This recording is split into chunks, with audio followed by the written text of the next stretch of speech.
অনুষ্ঠানে নেমন্তন্ন করলে আমরা খুব সুন্দর করে সাজি, বিশেষ করে মেয়েরা কত সুন্দর ড্রেস পরবো, কত জিনিস দিয়ে সাজাবো, তাই জন্য সাজার জিনিস কিনে আসি, শাড়ি কিনে আসি, ব্লাউজ কিনে নিয়ে আসি। কেন সুন্দর করে সেজে যেতে হবে এবং সবাই আমার এই সাজটা দেখে সবাই সুন্দর বলবে, সবাই আমার দিকে তাকিয়ে থাকবে। অবশ্যই কোনো জায়গায় আমন্ত্রণ করলে সেখানে যেতে গেলে তাকে মানে তাকে সুন্দর করে যেতে হবে। কিন্তু আমরা কখনো এই কাজটা কি করি একটু ভেবে দেখবেন তো দেখি। ভগবানের কোনো উৎসবে যখন আমরা যাই বা কোনো জায়গায় প্রসাদ পাওয়ার নেমন্তন্ন থাকে, হরি বাসর থাকে, সেখানে কি আমরা খুব সুন্দর করে যাই সেজে? তখন কিন্তু সুন্দর করে সেজেও যাই না, তখন কিন্তু কেনার ধুমও পড়ে না।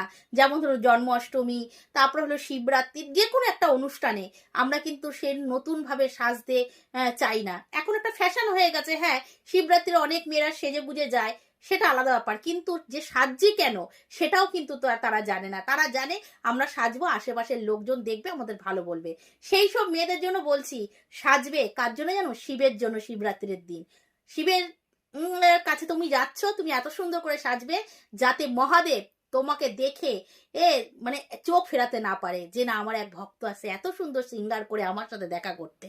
ভগবানের কোনো অনুষ্ঠানে যাবে সুন্দর করে সেজে যাবে, যেমন যেন আমার সেই প্রাণ গোবিন্দ তোমাকে দেখে যেন চোখ ফিরাতে না পারে, যে না এই তো আমার জন্য সিঙ্গার করে আসছে, যেমন গোপীরা সিঙ্গার করতো ভগবানের জন্য।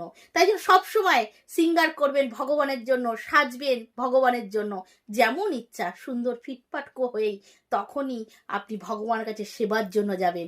এই কাজটি অবশ্যই করবেন, দেখবেন আপনার সাজটা সম্পূর্ণ হবে।